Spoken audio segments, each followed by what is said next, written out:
I signed the check with a hand that wouldn't stop shaking. Not because I couldn't hold the pen steady. My hands are still as precise as they were back when I balanced accounts for the entire county. No, I was shaking because I knew exactly what I was doing. I was draining myself. $1,200, made out to my son, Ethan Whitfield. "Just until next month, Mom," he'd said. Just until. Those words had been following me for years. I stared at the paper, my name written across the bottom, binding me to a promise I no longer believed in. I had signed hundreds of checks in my lifetime, payroll, utilities, mortgage payments, but this one felt different. This one felt like betrayal. Not Ethan betraying me betraying myself. When I tore the check from the book, the stub showed the truth I'd been refusing to see. My balance was down to less than half of what it should have been. Numbers don't lie. But my son did. And I lied to myself every time I told him yes. He came that afternoon, breezy as always, with his wife Dana behind him. Dana smiled like she was doing me a favor by standing in my living room. Ethan kissed my cheek, grabbed the envelope before I even offered it, and pocketed it with a grin. "You're a lifesaver, Mom. Really." No. This time, I wasn't saving a life. I was bleeding mine out, one check at a time. When the door shut behind them, the silence pressed heavy. I sat at the table, checkbook open, staring at the dwindling stubs. And that's when the thought hit me, as sharp and cold as a blade sliding under my skin. What if this wasn't the last check I wrote for Ethan, but the last check I ever wrote for anyone? That's how it began. Not with a scream, not with a bang, but with the quiet scratch of a pen, a trembling hand, and the single question I couldn't push away.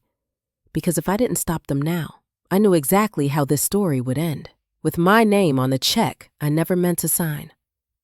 I signed the check with a hand that wouldn't stop shaking. Not because I couldn't hold the pen steady.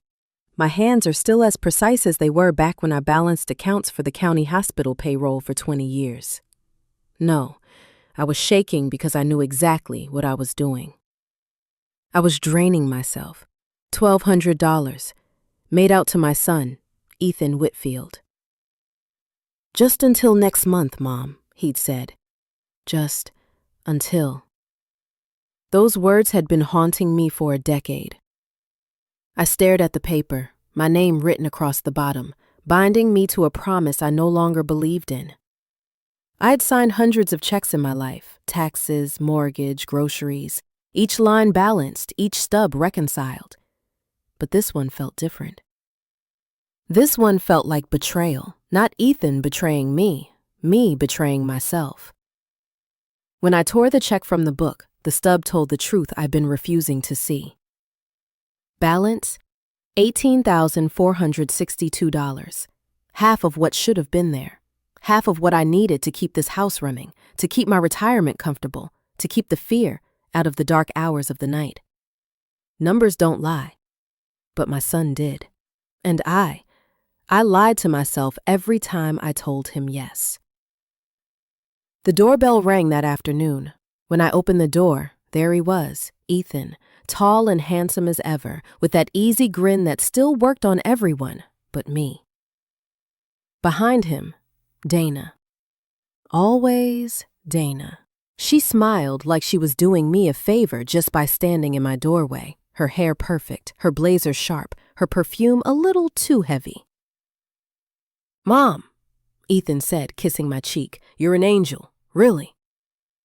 He slipped the envelope from my hand before I even offered it, tucking it into his jacket. Dana's eyes flicked to the kitchen, scanning the counters like she was already rearranging them in her head. "How's the old place holding up, Marjorie?"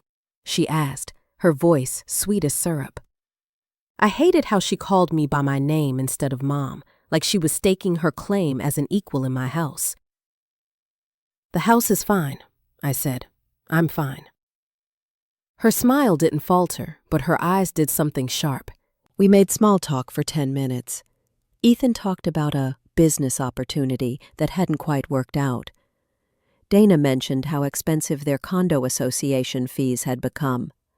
Every word was a subtle push, a reminder of how much they struggled.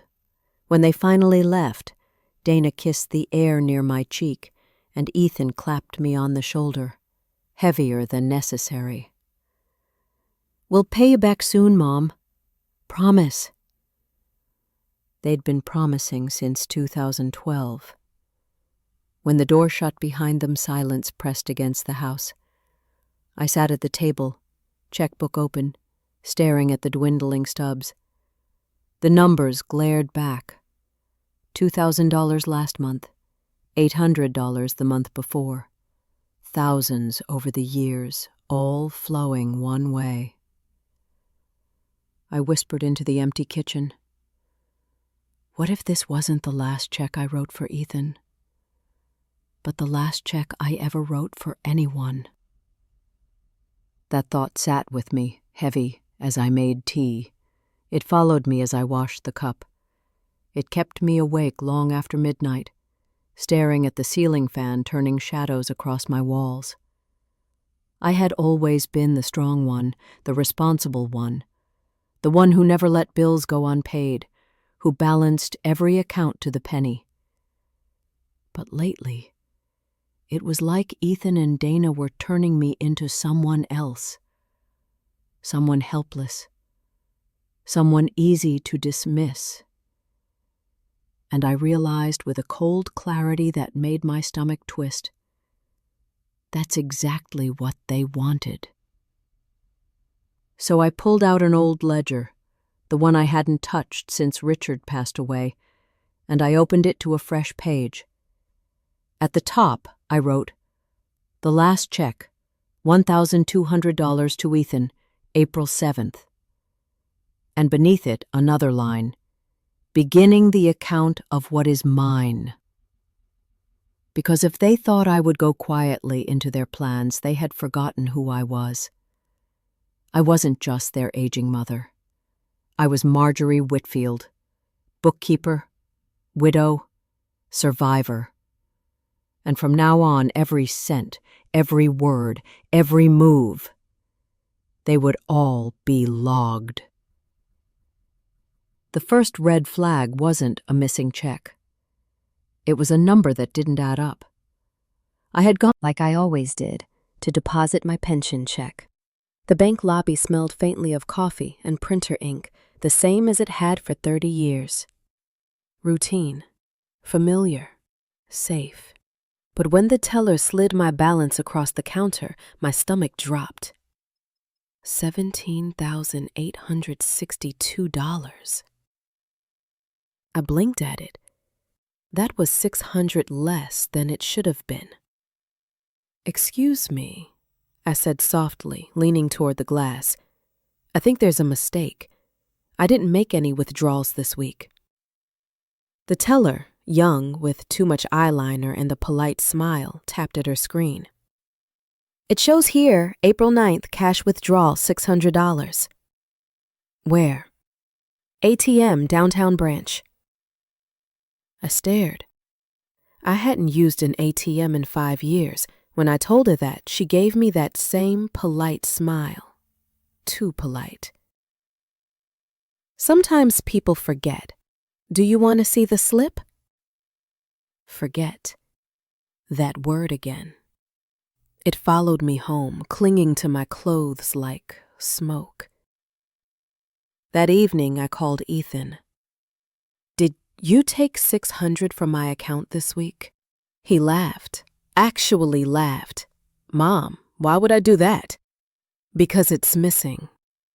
"You must have forgotten. Didn't you get groceries or maybe the pharmacy?" My grip on the phone tightened. I don't forget $600. He sighed, the way he always does when he thinks I'm being difficult. "Mom, you've been stressed. It happens. Don't worry, I'll check it out." When the call ended, I sat in silence. I had balanced entire budgets for hundreds of employees. I had reconciled county accounts down to the penny. I knew numbers, and numbers didn't vanish because I was stressed. The next morning, I opened my old ledger again. April 9th, $600 withdrawal, not me, Ethan denies. Narrative, forgetful. Reality, theft. I underlined theft twice.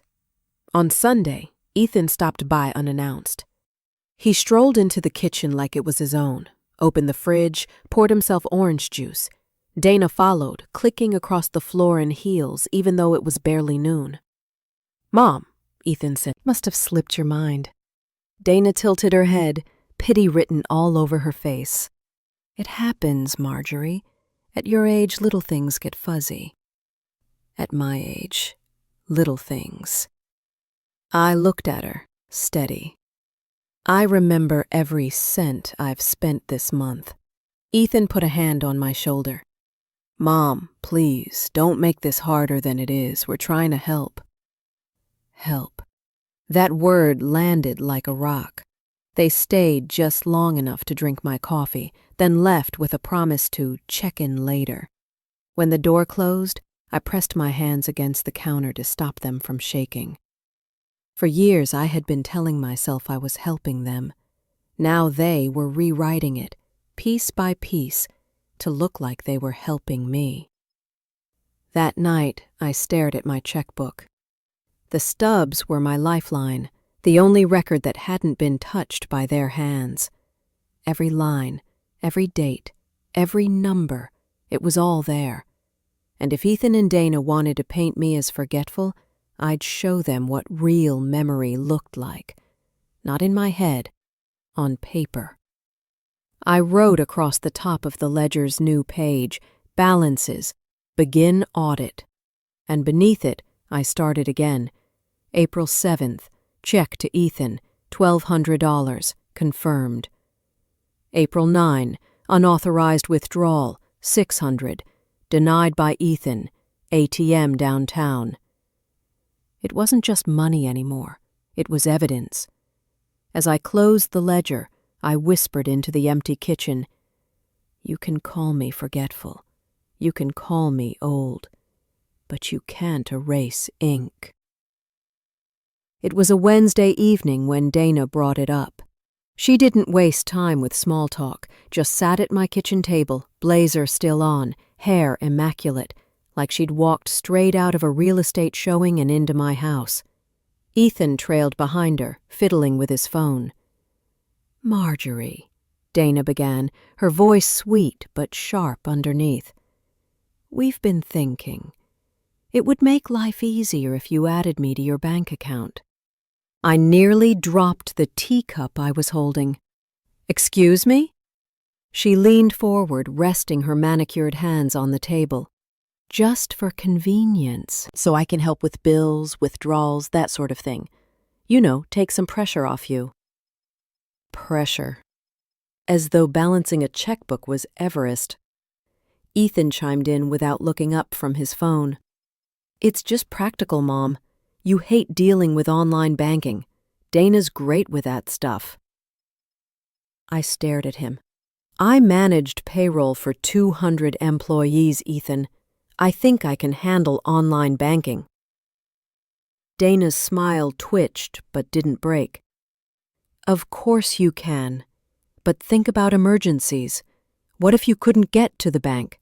What if something happened?" Something happened. I knew what she meant, though she'd never say it aloud. What if you got too old? Too confused? I placed my teacup down carefully, making no sound. "Thank you, but I don't need anyone else's name on my account." For the first time, Dana's smile cracked. Ethan looked up sharply. "Mom, you're overreacting. We're offering to help. Why are you making it a big deal?" "Because it is a big deal," I said, keeping my voice calm. "That account is mine." The silence stretched. Dana smoothed her blazer sleeve, recovering her composure. "All right, Marjorie, we'll leave it for now. But think about it, won't you? For convenience?" For convenience. The phrase was like a chain slipping quietly around my wrists. After they left, I sat at the table with my ledger open. April 14th. Dana suggests adding her name to my account. Framed as convenience. Refused. Ethan dismissive. Narrative, overreacting. I underlined refused twice. That night I called Clara, my neighbor, my oldest friend. She answered with her usual bluntness. "What's wrong, Marge? You sound tight as a drum." I told her everything, the withdrawal, the accusation of forgetfulness, the push to add Dana's name. She didn't hesitate. "Don't you dare let them. That's the oldest trick in the book. One signature and you're not just Marjorie anymore. You're an obstacle standing in the way of their plans." Her words made my chest tighten. You really think they'd... I've seen it happen. To my cousin in North Carolina. First it's help with bills. Then it's the house. Then it's everything. Watch yourself. When I hung up, I felt both steadier and sicker. Steadier because Clara believed me. Sicker because now I knew I wasn't just imagining shadows. The next morning, Ethan called. "Mom, did you think about what Dana said?" I took a deep breath. I did. And the answer is no. There was a pause, then sharp. "Mom, you're making this harder than it has to be. We're trying to make life easier for you." Life easier. Another phrase dressed up like kindness but carrying weight like a stone. After we hung up, I wrote again in my ledger. April 15th. Ethan pressures by phone. Repeated narrative. Easier life. Reality? Loss of control. Refused again. The page was filling quickly. My life wasn't just being lived anymore. It was being documented, line by line, defense against erasure. I closed the book and whispered into the quiet kitchen. If they want convenience, they'll find it somewhere else. Not here, not in my name. But deep down, I knew this wasn't the end of the push. It was only the beginning. Clara has never been one to knock softly. Her fist thudded against my front door at 8:30 sharp on Saturday morning. "Marge, you up? Don't tell me you're still in bed." I opened the door to find her in her gardening gloves, a trowel in one hand, her gray hair pulled back with a scarf patterned in bright sunflowers. "You look pale," she said, brushing past me like she owned the place. "Tea, now." In the kitchen, she peeled off her gloves and sat at the table while I filled the kettle. "So," she said, fixing me with those sharp hazel eyes, "what's the latest with your two vultures?" I hesitated. The word vultures felt too harsh, even if it rang true. "They're just pushing," I said softly. "They want access to my account. For convenience." Clara snorted so hard she nearly choked. "Convenience, They want access so they can strip you clean before you know what's hit you." I set the kettle down harder than I meant to. Ethan wouldn't what? Take advantage of his mother? Open your eyes, Marge. He already is. The words landed heavy. I wanted to argue, but the ledger in my desk drawer said otherwise. Clara leaned in, lowering her voice. "Listen to me. This is how they work. They make you doubt yourself. They tell you you're forgetful, tired, fragile. Then they step in to help. Before long, you're not Marjorie Whitfield anymore. You're just a liability they manage." I sat across from her, fingers clenched around my teacup. That's exactly what it feels like. Because that's what it is. Her tone softened. You've spent your whole life keeping books straighter than a ruler. If you say $600 is missing, it's missing. Don't you let them tell you otherwise. The kettle whistled. I poured hot water into the cups, watching the steam curl. Clara, I whispered, what if they're right? What if I am slipping? Her eyes hardened. You remember every cent, every date, every lie they've told you. That's not slipping, honey. That's surviving. We drank in silence for a few minutes. Outside, her dog barked at a passing car. The world went on as usual. But inside, something in me shifted. It wasn't just that Clara believed me. It was that she refused to let me believe their story. After she left, I opened my ledger. April 17th, conversation with Clara. Validation, not forgetful. Narrative from Ethan and Dana equals gaslighting. Reality equals theft. I underlined gaslighting 3 times. That evening, Ethan called again. Mom, Dana says you seemed upset the other night. Are you feeling okay? His voice was soft, rehearsed, dripping with concern. I kept my tone even. I'm fine. Are you sure? You've been so stressed. Maybe you need a break from managing things. A break from managing my own life. I managed county payroll for 20 years without a break, I said. I think I can handle my pension. There was a pause, then a little edge. Mom, you're being stubborn. We're just trying to help. After the call, I didn't cry. I didn't doubt myself. I opened the ledger and wrote, April 17th, Ethan call. Theme, too stressed to manage. Response, firm refusal. It was more than a record. It was my shield. When I finally went to bed, I left the ledger open on the nightstand. The pages fanned out like wings, reminding me of what Clara had said. Don't let them make you doubt yourself. I fell asleep staring at those words, and for the first time in weeks, I dreamed not of loss, but of numbers balanced neatly in my favor. The next morning, I pulled the old ledger from its drawer and set it on the table like an altar. The cover was worn leather, cracked at the corners, pages yellowed with time. In it seen me through years of balancing bills and planning Richard's medical treatments. Now, it would see me through something darker. I sharpened the pencil. No pens, not for this. Pencils erased clean, but graphite pressed deep enough to leave an impression, proof, even if someone tried to rub it away. At the top of the fresh page, I wrote in neat block letters, Household record, April 18th onward. And then I began. Every call, every visit, every transaction, dates, times, exact words. April 18th, Ethan text, 3:42 p.m. Mom, don't forget about the electric bill. Narrative, forgetfulness. Bill already paid 4 3s. April 19th, Dana visit, 10:15 a.m. Wouldn't it be simpler if I handled the online accounts? Refused. April 20th, ATM withdrawal, $200. Not me, not authorized.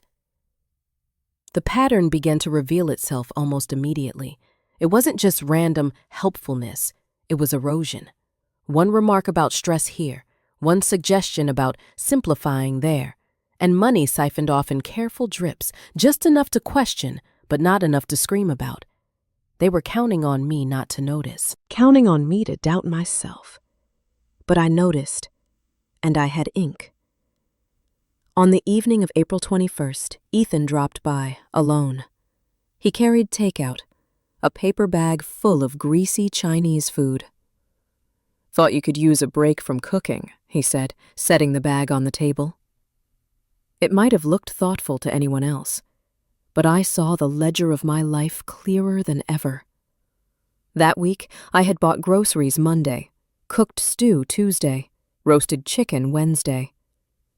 There was no break needed. This wasn't about food, it was about presence. About watching me, wearing me down, slipping in little by little until I let go of control. As we ate, he said it again.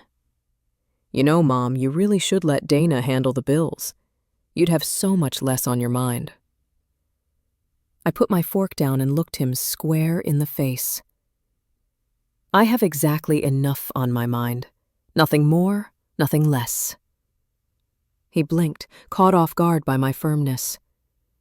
Mom, don't make this harder. Harder for who, Ethan?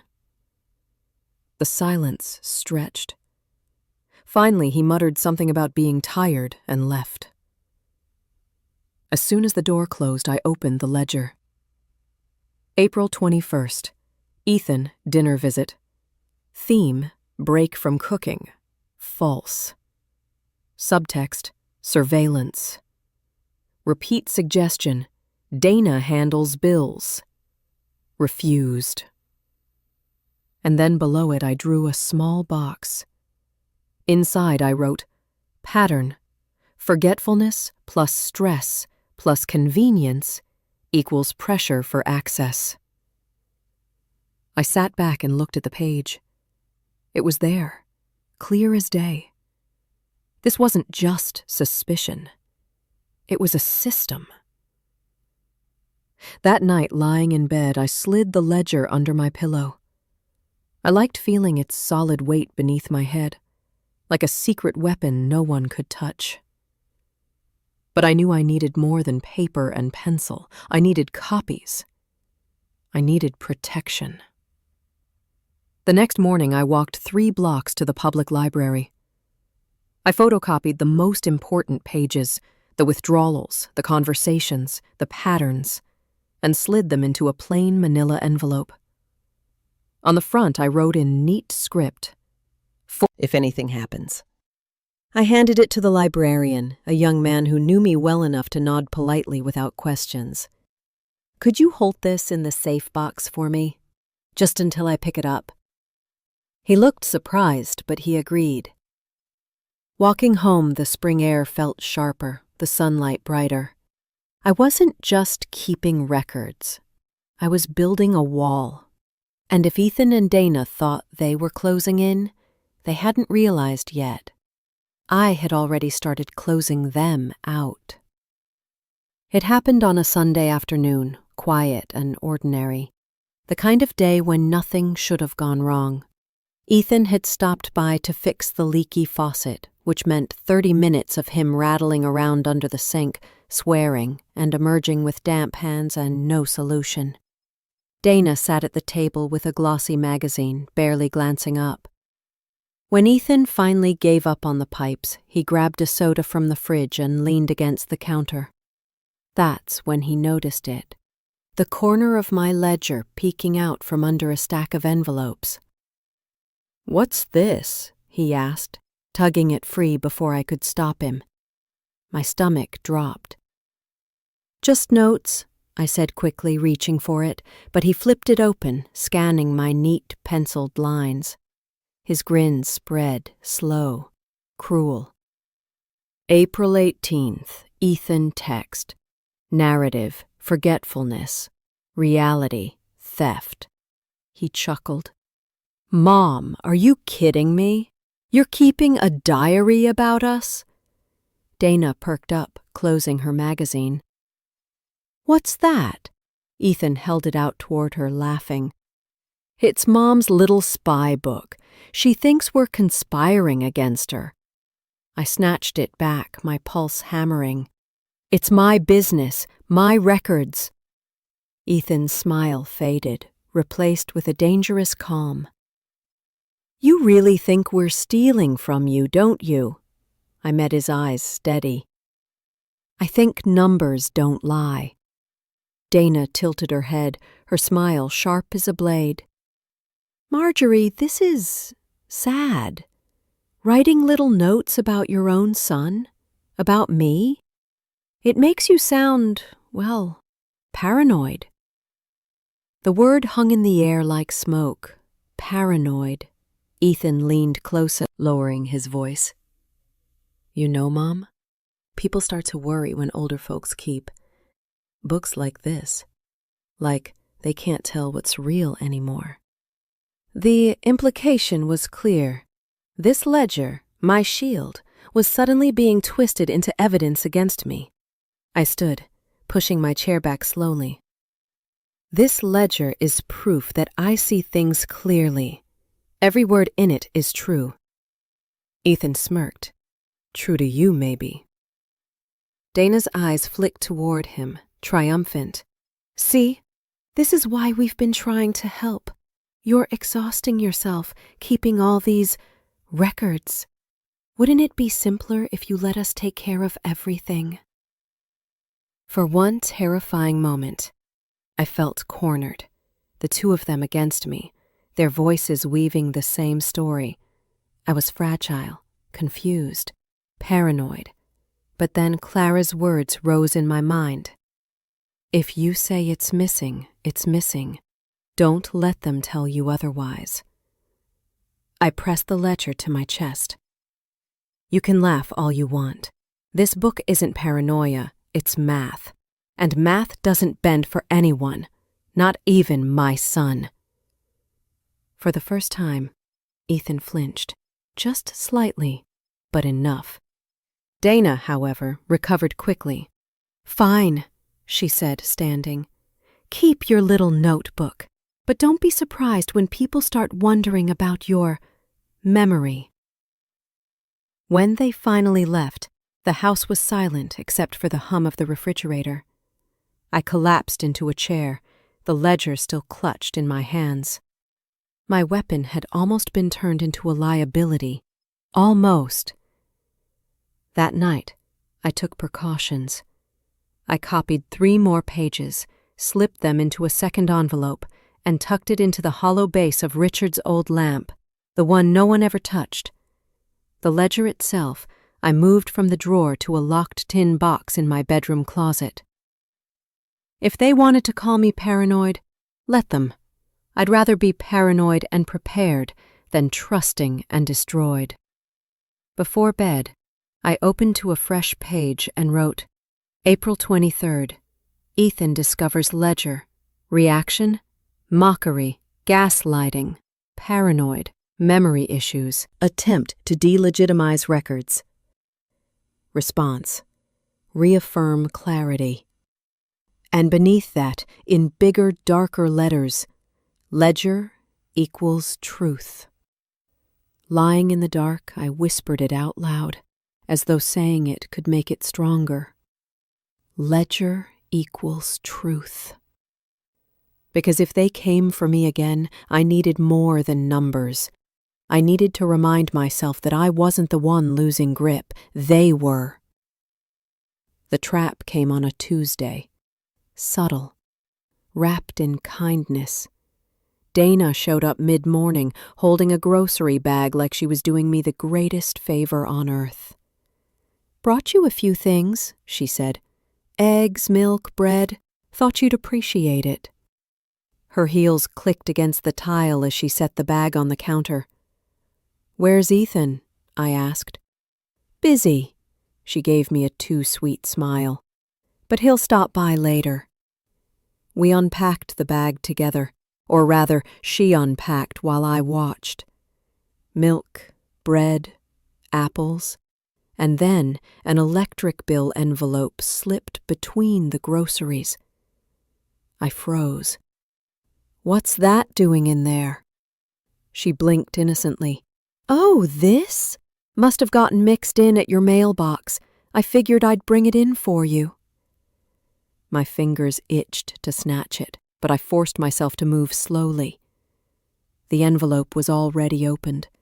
Inside was the bill I had paid on April 3rd. I had the ledger entry, the cleared check stub, the bank statement. But Dana didn't know that. She tilted her head. Did you pay this one yet? It looks overdue. Her voice was light, casual, but her eyes gleamed. This was a test. I slid the paper back inside the envelope and set it neatly on the counter. Yes, I paid it. Are you sure? I met her gaze without flinching. Positive.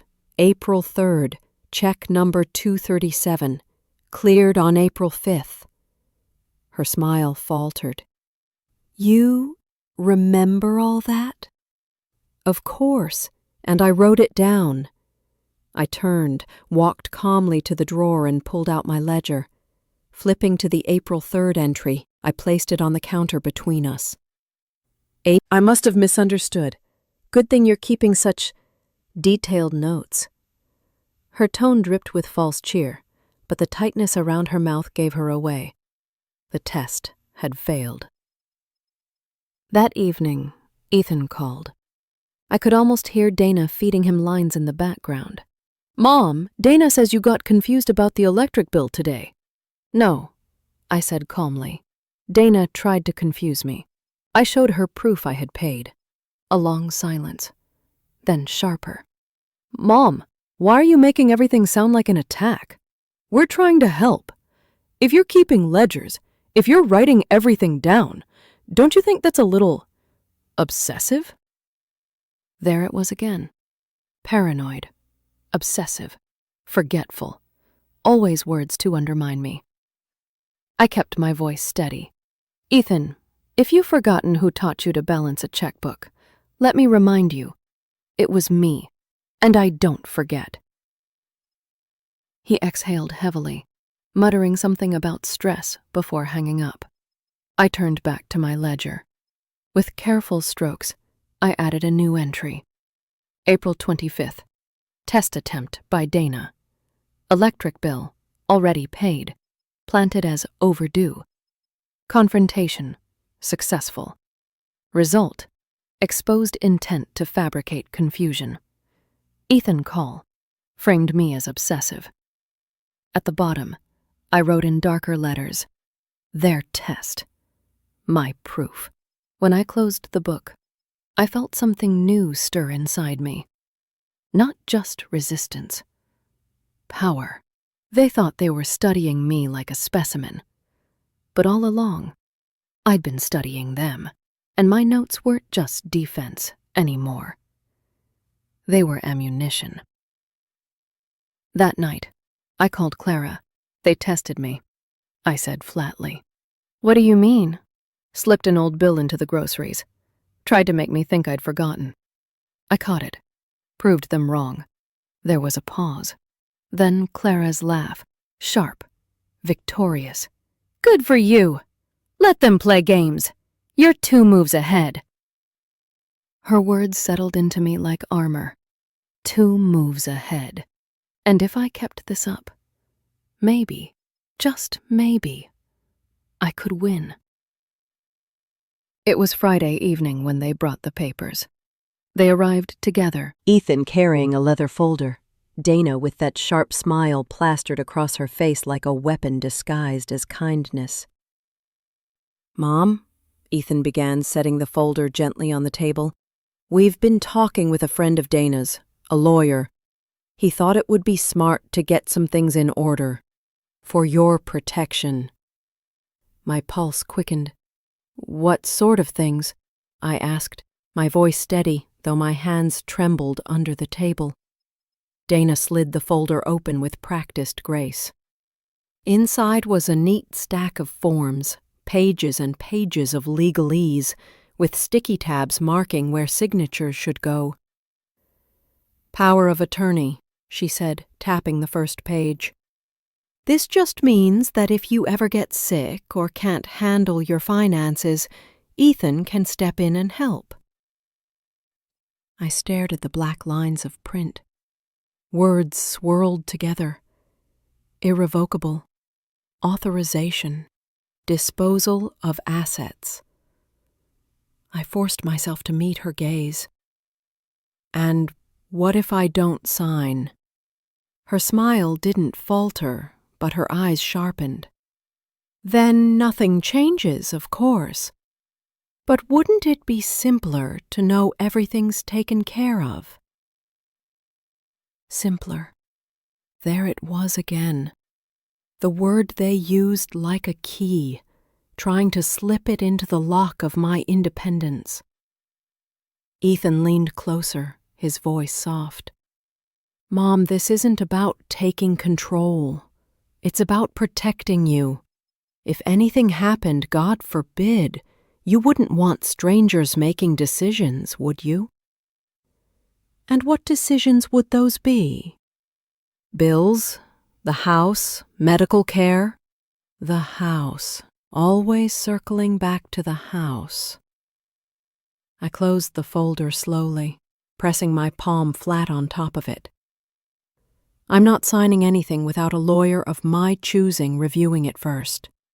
Dana's smile cracked for the briefest second. Marjorie, hiring a lawyer would just complicate things. This is straightforward. Then you won't mind me double-checking. Ethan exhaled, frustrated. Mom, why are you fighting us on this? We're trying to help you. Don't you trust me? The question twisted like a knife. For years I had... Despite his failures, Ethan was still my boy, the child I had raised alone, the one I had fed and clothed and carried through his storms. But sitting at my table, papers spread before me, the man looking back at me wasn't that boy anymore. I kept my voice calm. I trust myself, and I trust numbers. Numbers don't lie, so I'll let my lawyer tell me if these papers are as harmless as you say. The silence stretched, heavy, brittle. Finally, Dana snapped the folder shut. Fine, she said tightly. Take your time, but don't wait too long. These things work best when they're set up before there's a crisis. Crisis. She meant before I had the chance to stop them. After they left, I locked the door and sat at the table for a long time, the ledger open beside me. April 28th. Ethan and Dana bring legal documents, power of attorney, asset control. Framed as protection. Pressure to sign without review. Refused.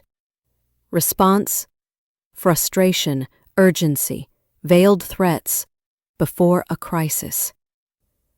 At the bottom of the page, I wrote in darker pencil strokes, "This is the trap." I copied the entry and slid it into the second envelope hidden in Richard's lamp. Then I took the folder they had left behind. Yes, they had left it. So I could think about it, and tucked it into a fireproof box in my closet. If this went to court, if I ever needed to prove what they had tried to push me into, I would have it. That night, lying awake, the thought gnawed at me. If they were willing to forge my memory, if they were willing to test me with fake bills, how long before they were willing to forge my signature? I whispered into the dark, clutching the ledger like a prayer book. If they want a war, they've got one, and I'll fight it one page at a time. Clara came over Sunday afternoon, carrying a basket of tomatoes from her garden. "You've been too quiet, Marge," she said, setting the basket on my counter. "What's going on now?" I hesitated. I laid it on the table between us. She slid her glasses on and began reading. Her eyes narrowed line by line, her lips pressed thin. When she finally looked up, her face was stormy. "Do not, under any circumstances, sign this." "I wasn't planning to," I said softly. She tapped the papers with her finger. "This isn't just power of attorney. This gives them control over everything. Your bank accounts, your house, even medical decisions. If you sign this, Marge, you might as well hand them the keys to your life." My throat tightened. That's exactly what they want. Clara took off her glasses and leaned forward. "Listen to me. You've been documenting everything. That's good. But notes aren't enough. You need a lawyer. A real one. Someone who can put protections in place before they try anything bolder." I shook my head. If I go that far, Ethan will never forgive me. She gave a sharp laugh. "Forgive you? Marge, he's trying to rob you blind. Forgiveness is the least of your problems. What you need is protection. Her words stung, not because they were harsh, but because they were true. I looked down at my hands. They were steady, not trembling, though my heart raced. I've always thought if I just gave him time, he'd turn around. And how many years has it been? Too many. Clara reached across the table and squeezed my hand. You've always been the strong one, Marge. Don't let them make you believe otherwise. Get a lawyer. Don't wait until they spring another trap. That night, after she left, I sat with the ledger open. April 30th. Clara reviewed documents. Confirmed. Dangerous. Beyond power of attorney. Recommendation. Seek legal counsel immediately. Refusal to sign reaffirmed. Beneath it, I added, next step, lawyer. The decision weighed on me. Calling a lawyer felt like crossing a line. It meant admitting that Ethan wasn't just careless or misguided. He was an enemy. A line once crossed could never be erased. The next morning, as I stood at the sink washing dishes, I caught sight of the tomatoes Clara had left. Bright red, plump, ripe, a gift of care. I thought of the folder in the closet, a gift of betrayal, and I knew which one deserved my loyalty. I picked up the phone. With a shaking finger, I dialed Clara. Do you still have the number of that lawyer you mentioned for your cousin in North Carolina? Her voice sharpened immediately. Yes, I'll send it to you. And Marge? Good girl. This is the right move.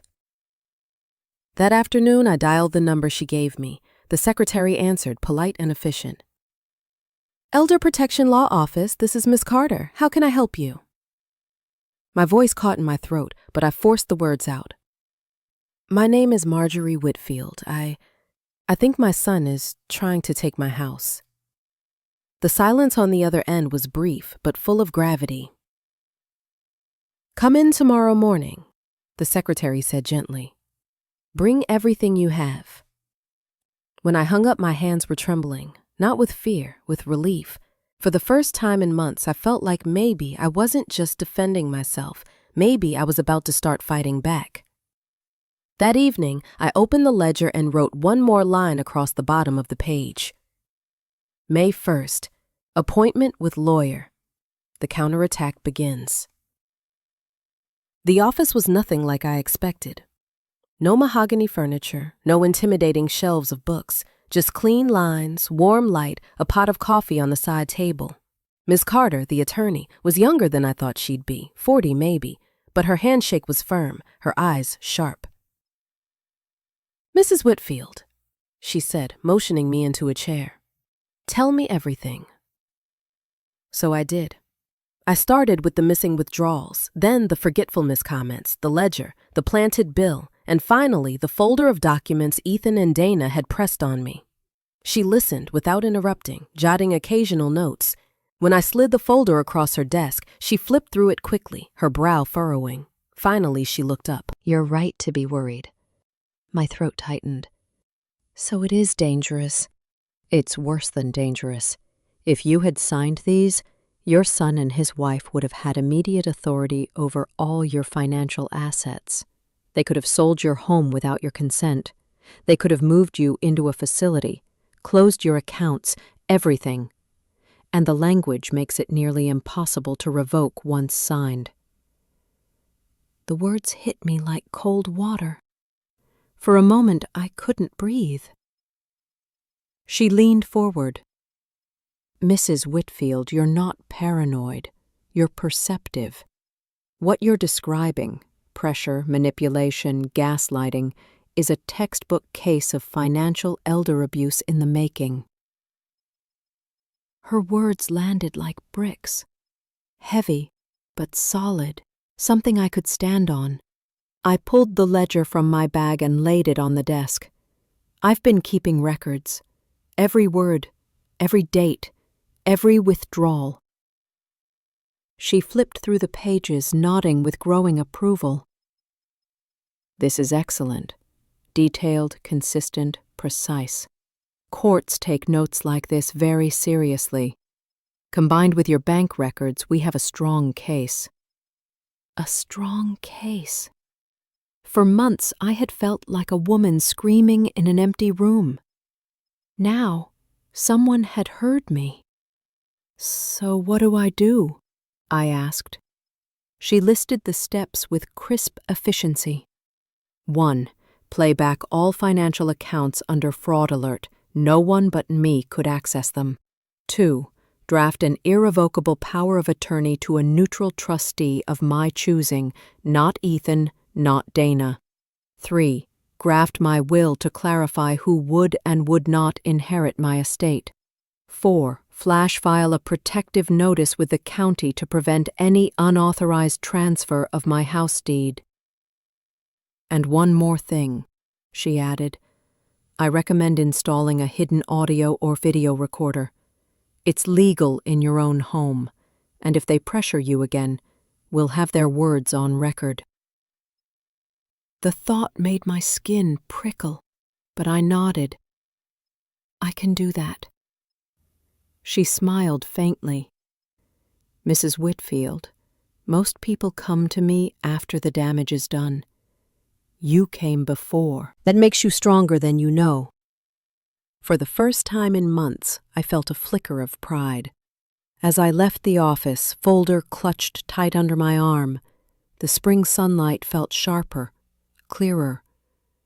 I wasn't just recording anymore. I was preparing to strike. Back home, I sat at the kitchen table with my ledger and wrote, May 1st, met with Ms. Carter, elder law attorney. Confirmed, abuse attempt. Steps initiated. Fraud alert, neutral POA. Will update, property protection, surveillance. Validation, I am not paranoid. I am right. And then, across the bottom of the page in larger letters, counterattack in motion. That evening, Ethan called, his voice casual. Hey, Mom, did you look at those papers yet? I smiled into the receiver, my heart steady for once. Yes, Ethan. I looked very carefully. And? I'll let you know soon. Don't worry. I'm taking care of it. The silence that followed was brief, but I could hear the tension under his laugh. Good. Glad to hear it. When I hung up, I wrote one more line in the ledger. May 1st, Ethan call. Tone, probing. Response, ambiguous. Advantage, mine. For the first time in years, I felt like I had something stronger than numbers. I had leverage. I set the stage carefully. The folder sat in the middle of my kitchen table, beside it my reading glasses, and under the fruit bowl, tucked neatly between napkins, the small black recorder Ms. Carter had given me. Every move was deliberate, every detail chosen. By the time the doorbell rang, my heart was steady. Ethan walked in first, his smile a little too bright. Dana followed, crisp and composed, like a queen surveying her kingdom. Her eyes went straight to the folder. So, she said, settling into a chair, have you had time to think about it? I folded my hands. I have. Ethan leaned forward eagerly. And, did you sign? I shook my head slowly. Not yet, but I'm close. The words tasted bitter, but I let them hang there. Just enough bait to draw them out. What's holding you back, Marjorie? I met her gaze, calm, steady. I just need to understand why it's so important to you. Why now? Ethan shifted in his seat, impatience flashing across his face. Mom, we've told you, it's protection. If something happens... Something like what? He sighed, frustrated. Like if you get confused or start forgetting things, or if you... Dana cut in, sharper. Look, Marjorie, we're trying to help you, but you're making it very difficult. You have money just sitting there. The house is worth a fortune. Why let it all rot when it could be working for us, for the family? There it was, the mask slipping. I leaned back, letting the silence stretch. So this isn't about protection. Dana's eyes narrowed. Of course it is, but let's not pretend. Eventually, all of this comes to Ethan anyway. We're just speeding things up. Her voice dripped with condescension. You won't need this house forever. And frankly, you don't need all that money now. We do. Ethan tried to soften it. Mom, think about it. A smaller place for you, easier, safer. And with the money, Dana and I could finally get ahead. We could invest, maybe start that business. It's a win-win. I tilted my head. And if I don't sign? The silence grew sharp. Ethan's jaw tightened. Dana's smile turned thin and cold. Then we'll have to find another way. There are doctors who would agree you're not capable of handling your own affairs anymore. That's another option. My stomach clenched, but I kept my voice calm. You'd really do that? Declare me incompetent? Dana leaned forward, eyes gleaming. If you force our hand, yes. It's not personal, Marjorie. It's practical. Ethan shifted uncomfortably but didn't contradict her. That was all I needed. I pushed the folder across the table, closer to them. Well then, I said softly, I suppose I should think carefully before I make my final decision. Dana's smile widened, satisfied. That's all we're asking. When they left, I waited until their car pulled out of the driveway. Then I reached under the fruit bowl and stopped the recorder. I replayed the last 10 minutes, listening to their words in cold, perfect clarity. You won't need this house forever. We'll have to find another way. There are doctors who would agree you're not capable. Every sentence, every tone, captured. Proof. That night I wrote in my ledger, May 3rd, confrontation. Ethan and Dana admit intent. Accelerate inheritance, sell house, use doctor to declare incompetence. Recorder captured entire conversation. Evidence secured. And across the bottom of the page, in large letters, checkmate. For the first time in months, I slept soundly. Because now, it wasn't just my word against theirs. Now I had their voices condemning themselves. The final meeting wasn't in my kitchen. It was in Ms. Carter's office, at her insistence. Neutral ground. Ethan and Dana arrived together, all polish and charm. Dana wore her power suit, Ethan his practiced smile. They thought this was another persuasion session, another chance to wear me down. They were wrong. Ms. Carter greeted them briskly, motioning them to sit. Thank you for coming. Mrs. Whitfield asked me to facilitate this conversation. Ethan turned to me, eyebrows raised. Mom, what's going on? Why the lawyer? I folded my hands in my lap, steady. Because I'm done writing checks to cover your lies. Dana gave a laugh, brittle and sharp. Marjorie, really? This is unnecessary. We're family. Ms. Carter's voice cut clean through her words. Then you should have treated her like family. Instead, you pressured her to sign fraudulent documents, attempted to convince her she was incompetent, and discussed ways to force her into relinquishing control of her estate. Ethan's face drained of color. That's not true. Actually, Ms. Carter interrupted, sliding a small device across the table. It is, because we have the recordings. Dana's mask cracked. You... what? I met her gaze, steady, calm. Every word you spoke in my kitchen is right here. Your plan to sell my house, your threats about doctors declaring me incompetent, your insistence that I won't need this house forever. Ethan swallowed hard, glancing at Dana. Mom, you misunderstood. We were just talking hypotheticals. No, I said firmly. I understood perfectly. And now so will the court, if it comes to that. The silence that followed was suffocating. Dana's eyes darted to Ethan, then back to me. "So what now? You drag your only son into court? Destroy your family over a misunderstanding?" I leaned forward, my voice low but unshakable.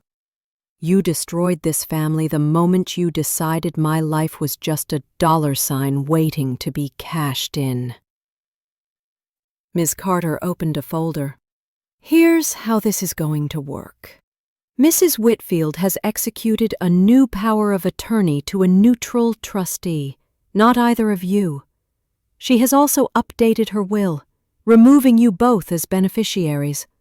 Furthermore, a protective notice has been filed with the county, so this house cannot be transferred without her consent. If you attempt any further interference, the recordings go straight to the district attorney's office." Ethan's jaw tightened. "You can't just cut us out." "Watch me," I said. Dana tried one last card, her voice honeyed but brittle at the edges. "Marjorie, think about it. Do you really want to die alone, without your son by your side?" I felt the old ache tug at me, the ache of a mother who once believed love could fix anything. But that ache was smaller now, quieter. I'd rather die alone than live surrounded by thieves. Ethan slammed his hand on the table. "We were just trying to build a future." I looked at him, really looked at him.